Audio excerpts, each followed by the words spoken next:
En plomberie, il y a des étapes. On avait parlé tout à l'heure des étapes. L'architecte, il fait un plan, il y a le plan, et après, il y a le traçage, et après, il y a l'installation de l'eau froide et de l'eau chaude, l'installation des équipements, et après, il y a les évacuations. Parlez-nous de ces tâches. Pour la cinquième question, Monsieur Habib, les étapes d'un plan à la finition. Bon, j'aimerais toujours parler de mon cas parce que je ne connais pas pour les autres, chacun a sa méthode. Quand un ingénieur, un architecte, un maître d'ouvrage m'appelle pour une réalisation, tout d'abord, je demande cela un plan DWG ou en JPEG. Parce que ces plans sont directement modifiables sur AutoCAD, puisque j'utilise le logiciel AutoCAD pour mes plans de plomberie. Maintenant, quand j'ai fini le plan de plomberie, je vais faire un plan isométrique. Le plan isométrique, c'est ce qui me permet de faire un devis exact. C'est vrai, les marges de 5 à 10% marchent parfois, mais avec un plan isométrique, j'ai toutes les dimensions, tous les raccords voulus, donc je ne vais pas extrapoler un devis pour qu'à la fin de la réalisation, il y ait une liasse de matériel, disons souvent 15 à 20% du matériel restant sur le chantier. Après l'élaboration du devis, le client et moi allons nous accorder sur une main d'œuvre sur les conditions de réalisation. Une fois accordé, nous allons passer à l'achat du matériel. Pour l'achat du matériel, j'ai un fournisseur, Quincaillerie du Rail, il est situé à Total Colbon, à Douala. Lors de l'achat, avec lui, j'ai confiance. Parce que j'ai confiance au matériel, je n'ai jamais eu de retour avec son matériel. Sur le chantier, pour l'installation, eau chaude, eau froide, déjà il faudra préciser que l'eau froide c'est de couleur bleue et l'eau chaude de couleur rouge. Oui, ce qui passera, chaque appareil selon les dimensions données par les normes. Pour l'évacuation eau usée et eau ménagère, je préfère souvent le séparer. Bon, eau vanne et eau ménagère, je vais dire. Eau vanne dans les eaux contenant les WC, urinoir, eau ménagère, douche, lavabo, vaisselle, etc. Une fois terminé, nous allons conduire tout vers les fosses septiques, les alimentations vers les arrivées municipales, s'il s'agit bien des arrivées municipales. Si c'est un forage, nous allons le raccorder à la descente qui vient de la bâche d'eau située au-dessus de l'immeuble. Maintenant, une fois que cela est fait, nous allons passer au test d'étanchéité. Nous mettons le réseau sur 10 bars. Bon, nous savons que si un réseau réussit à résister sur 10 bars, la survie sera énorme. Les risques de fuite à l'avenir seront très réduits. Dès que ce test est fait, nous passons à la pose d'appareil, selon les normes et les préférences du client. Je préfère toujours le dire, l'appareillage, je ne conseille pas un client. Selon ses préférences, et moi je suis le technicien, je vais installer. Après, nous passons au test de vérification, la mise en eau. Maintenant, il va rester la phase maintenance préventive. C'est mieux de faire souvent des maintenances préventives, mettre des raccords à écrou. En cas de panne, ça n'affecte pas la plomberie qui passe dans le mur. Mais nous ne mettons pas en cause des éventuelles maintenances curatives. Avec le temps, le vieillissement des équipements, il faut à tout moment intervenir, changer X, changer Y. Mais bon, à la fin, je préfère dresser un cahier de charges, comment les travaux passent, parce que à la fin d'un chantier, je peux me déplacer, je peux être en mission qui me prend longtemps. Donc je travaille de façon à ce que un plombier professionnel peut continuer mon travail sans être buté. Parce que mes plans de plomberie sont explicites. Tout ce que je fais, c'est explicite. Et je le conseille à tous les techniciens. Parce que le plan, le cahier de charges est un document de communication, de compréhension de tous les acteurs du bâtiment. Ça, c'était pour la troisième question. Peut-être un plombier qui va nous suivre, bon, moi dit, je suis ouvert à toute suggestion. Merci. Franck, pour la formation, maintenant, on va parler de formation.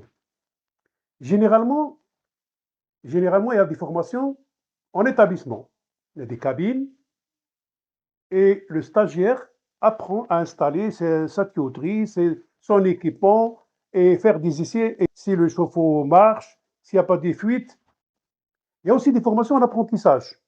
C'est-à-dire l'apprenant ou l'apprenti, il est auprès de son employeur, il apprend la formation en milieu professionnel il va une fois ou 2 fois par semaine à l'établissement de formation pour compléter la théorie. Et aussi la formation continue.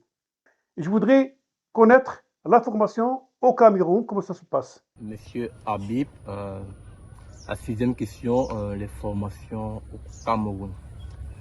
Bon, les formations au Cameroun, comment elles se passent? Je vais toujours parler de mon cas, de mon école, puisque le programme est le même partout, donc ça sera la même chose de partout. Quand nous poursuivons un cursus scolaire de première année jusqu'en quatrième année, nous faisons des pratiques, disons 2 fois par semaine, c'était 16 heures de cours par semaine. Dans ces pratiques, on nous confie le matériel, nous faisons des piquages sur TAG, il était question de couper et assembler.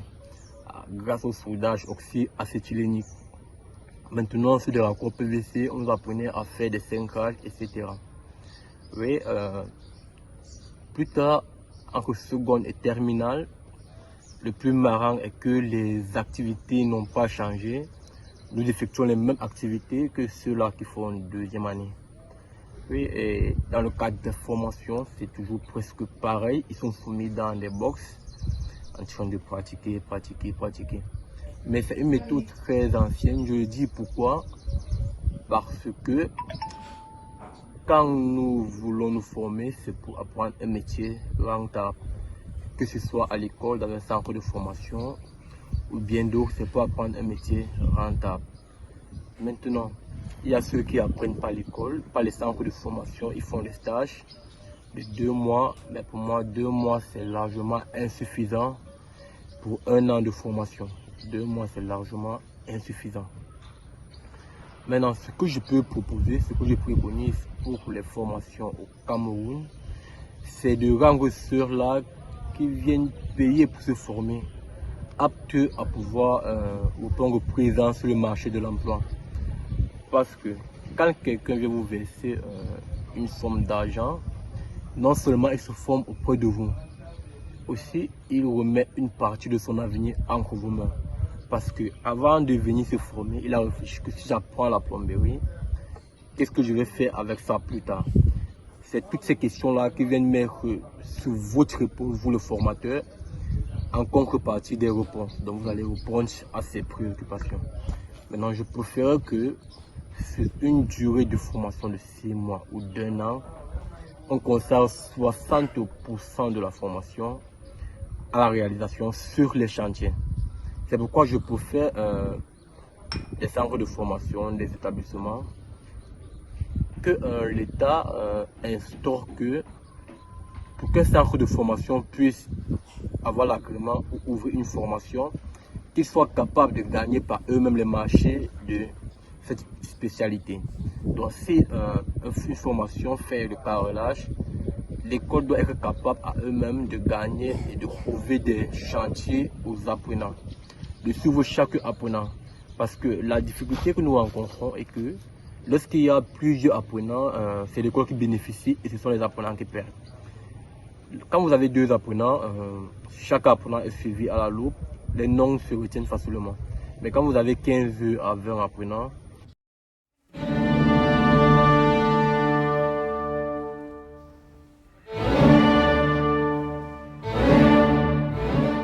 bon, ce matin, nous avons un entretien avec notre jeune stagiaire nommé Maël. Allez, Maël, explique-nous ce que tu tiens là à main. Ça, c'est, nous avons une nourrice à Carcover. Donc, ici, c'est pour l'arrivée de l'eau. Donc, ici, c'est pour l'évier de cuisine. Ça, c'est pour le WC. Ça, c'est pour le lavabo. Et donc, c'est pour la colonne de douche. D'accord. Bon, pour l'arrivée d'eau, je vois une vanne là. À quoi ça sert cette vanne? Cette vanne sert à ouvrir l'arrêt de l'eau dans le système. Bon, maintenant, en cas de panne, comment tu peux maintenir? En cas de panne, il doit avoir arrêté la vanne pour que l'eau ne passe plus. Là, je prends maintenant le matériel nécessaire pour résoudre le problème. D'accord. Bon, est-ce que tu peux déjà installer ce système? Oui, je peux installer ce système. D'accord. C'est tout pour aujourd'hui. Merci, mon petit Maël. Financièrement, l'école bénéficie, mais dans la formation, c'est l'apprenant qui paie. Parce que ils vont se contenter de suivre des meilleurs, mais qu'est-ce qu'ils font de ceux-là qui ne comprennent pas? C'est vraiment lamentable la formation au Cameroun. Il y a beaucoup d'améliorations, de sorties dans l'ancien système. Ils sont nombreux ceux-là qui ont des diplômes, mais sur le terrain ne sont pas capables de défendre ce qu'ils ont appris à l'école. Justement parce que l'école, les centres de formation les forment à obtenir un diplôme. Mais s'il fallait obtenir un diplôme, personne de conscience, d'âge ne vient pour se former pour obtenir un diplôme. Si quelqu'un vient se former, c'est pour apprendre un métier qui doit lui servir plus tard. Dans la formation au Cameroun, c'est à revoir. De mon humble avis, c'est à revoir. Pensons à nos frères, à la formation, au professionnalisme. Parce que quelqu'un de bien formé, ça assure une bonne conformité dans un chantier. Quand quelqu'un a un diplôme, il va se proclamer technicien, mais il ne pourra pas assumer cela sur un chantier. Il va travailler, mais nous voyons dans les bâtiments, les fuites sont énormes. Tout et tout, bon, c'est vraiment lamentable. Il faudrait vraiment revoir ce système de formation, améliorer ce qui ne va pas et bannir ce qu'il faut bannir. C'était tout, merci.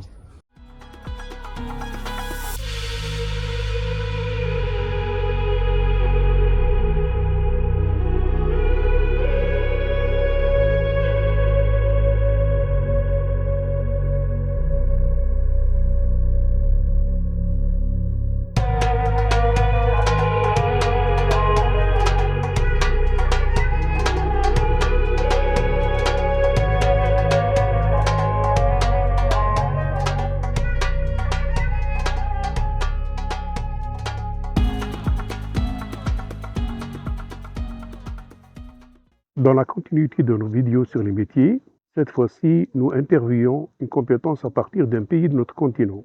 C'est à partir de la ville d'Ouala, au Cameroun, et c'est M. Franck, ingénieur au réseau hydraulique et assainissement, qui nous présentera le métier de plombier ou de l'installation sanitaire et gaz. استمرارا لسلسلة الفيديو هاتنا حول مختلف الحرف، نجري هذه المرة مقابلة مع شخص يتمتع بمهارات من دولة في قارتنا. نبدأ من دولة الكاميرون، وسيعرفنا السيد فرانك مهندس شبكات المياه والصرف الصحي على مهنة الشبكة المعروفة أيضا بتركيب الصرف الصحي والغاز. Continuing our series of videos about different professions, this time we're interviewing someone with a specific skill set from a country on our continent. We're starting in Douala, Cameroon, and Mr. Franck, a hydraulic and sanitation network engineer, will be introducing us to the plumbing profession, also known as sanitary and gas installation. Maintenant, nous portons à votre connaissance les types de formation. Il y a la formation initiale. La formation initiale est un cursus réalisé dans la continuité de la scolarité de l'étudiant. La formation continue. La formation continue est dédiée aux personnes diplômées et ou déjà présentes sur le marché du travail, ainsi que pour les demandeurs d'emploi. La formation en blended learning et la formation en alternance. Cette formation combine présentiel et à distance. Ce mode est idéal pour l'étudiant en initial et le salarié en continu. Ces formations offrent davantage de marge de manœuvre aux apprenants. La formation certificat de qualification professionnelle, CQP. Ces formations sont spécifiques aux domaines pour lesquels les certificats ont été créés. والآن أنواع التكوين. التكوين الأولي. التكوين الأولي هو مسار دراسي يجري استكمالا للتعليم الطلبة. التكوين المستمر متخصص لأشخاص خريجين أو متواجدين بالفعل في سوق العمل وكذلك الباحثين عن العمل. تكوين التمهين المجمد والتكوين بالتناوب. يجمع هذا التكوين المدمج بين حضوري وعن بعد، وهذا الوضع مثالي لكل من طلبة الجدد والموظفين في التعليم المستمر. التكوين التمهين المدمج والتناوب هي أنواع التكوين الذي يقدم مزيد مرونة المتعلمين. تكوين شهادة التأهيل المهني CQP، توفر هذه الدورات التكوينيات مزيدا من المرونة. Les diplômes. En 1, il y a le CQP, Certificat de qualification professionnelle. Ce diplôme est une certification professionnelle délivrée par l'État à travers le ministère de l'Emploi et de la Formation professionnelle, MINEFOP. Ce ministère, c'est la tutelle de la formation professionnelle du Cameroun. En 2, le DQP, diplôme de qualification professionnelle. Ce diplôme est un titre professionnel délivré par le ministère qui atteste de la maîtrise des compétences, aptitudes et connaissances nécessaires à l'exercice d'un métier spécifique. La certification internationale. L'accès à une certification internationale atteste de la maîtrise d'un domaine précis et permet de trouver du travail à l'international. الشهادات. في واحد شهادة التأهيل المهني CQP. هذه الشهادة هي شهادة مهنية تصدرها الدولة من خلال وزارة التشغيل والتكوين المهني، وزارة التكوين المهني في الكاميرون. شهادة التأهيل المهني DQP. هذه الشهادة هي مؤهل مهني صادر عن وزارة التشغيل والتكوين المهني مينيفوب على إتقان المهارات والقدرات والمعرفة اللازمة لممارسة المهنة المحددة. شهادة دولية. إن الوصول إلى شهادة دولية يشهد على إتقان مجال معين ويسمح للشخص بالعثور على عمل دوليا. Conditions de formation de plombier. Les formations pour plombier ou plombier tuyauteur, installation sanitaire, diplôme de qualification professionnelle en plomberie, installation sanitaire, brevet de technicien, installation sanitaire, chaudronnerie et tuyauterie industrielle ou diplôme équivalent. BTS, brevet technicien supérieur, installation sanitaire, via un certificat d'aptitude professionnelle ou équivalent, sous certaines conditions, plus expérience. Conditions d'accès selon le diplôme et la formation envisagée. DQP en plomberie, installation sanitaire, être au moins au niveau de CEP, certificat d'études primaires, FSLC, First School Living Certificate, ou équivalent, ou niveau collège équivalent. Le FSLC, c'est l'équivalent de CEP du fait qu'au Cameroun, on utilise les deux langues, le français et l'anglais. Et ça, le FSLC, c'est pour la région utilisant l'anglais. المتطلبات للتكوين أو الشروط للتكوين. تكوين سبكيين أو سبكيين الأنابيب لتركيب الصحية. شهادة تأهيل مهني DQP في تركيبات السبكات الصرف الصحي. شهادة تقني BT في التركيبات الصرف الصحي والأعمال المعدنية الصناعية والأنابيب أو مؤهل معدل.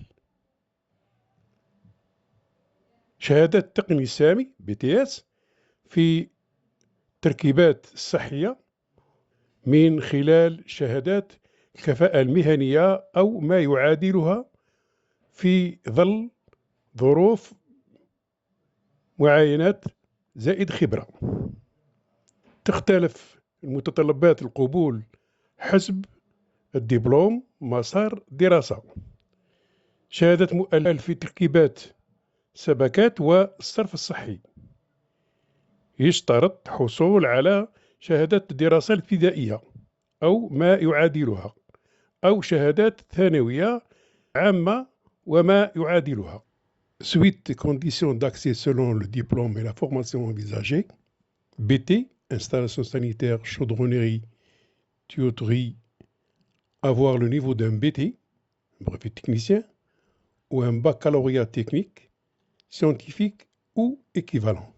Brevet technicien supérieur, installation sanitaire, être titulaire d'un bac technique, industriel ou scientifique, ou équivalent. CAP, suivi d'expérience, entrée possible si CAP en installation sanitaire ou équivalent, mais souvent exigence d'expérience professionnelle, souvent 5 ans pour accéder à certaines formations supérieures. Validation des acquis de l'expérience, VAE. Les personnes ayant une expérience significative dans le domaine peuvent être admises vers la VAE. Âge minimum pour certaines filières, plombier, tuyauteur, industriel. Au moins 17 ans. Capacité physique et morale plus test d'entrée souvent requis pour les formations plus technique industrielle. تختلف متطلبات القبول حسب الدبلوم، مسار دراسات. شهادة تقني BT متخصص في تركيبات الصرف الصحي، صناعات غليات، الأنابيب. يجب أن يكون لديه مستوى شهادة تقني أو شهادة بكالوريا تقني علمي أو ما يعادلها. شهادة تقني سامي BTS في التركيبات الصرف الصحي يكون صاحب شهادة بكالوريا تقني صناعية أو علمية. شهادة كفاءة المهنية تتابع خبرة. من ممكن دخول بشهادة الكفاءة المهنية في التركيبات الصرف الصحي أو ما يعادلها، ولكن خبرة مهنية غالبا 5 سنوات للوصول إلى بعض التكوين العالي. تصديق خبرة المكتسبة. يمكن قبول الأفراد ذوي الخبرة الواسعة في هذا المجال من خلال عملية التصديق من الخبرة المكتسبة VAE. الحد الأدنى للسن في بعض البرامج مثل السبكات الصناعية، فني تركيب الأنابيب 17 سنة على الأقل للقدرات البدنية والعقلية، زائد اختبار قبول غالبا ما تكون مطلوب برنامج تكوين تقني صناعي. Compétences. Les principales compétences que les apprenants acquièrent au cours de la formation en plomberie et installation sanitaire.